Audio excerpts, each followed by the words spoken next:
Trichy Siva MP அவர்கள் திரு காமராஜ் அவர்களை பற்றி ஒரு கருத்து சொன்னார், அவதூறு கருத்தை சொன்னார்.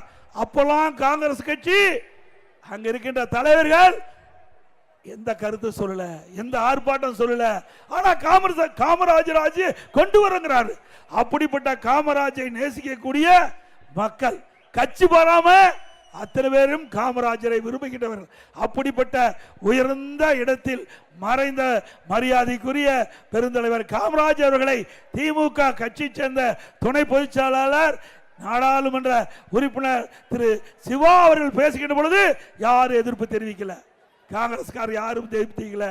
அதே போல திரு RS பாரதி பெருந்தலைவர் காமராஜர் பற்றி பேசும்போது எதிர்ப்பு தெரிவிக்கல.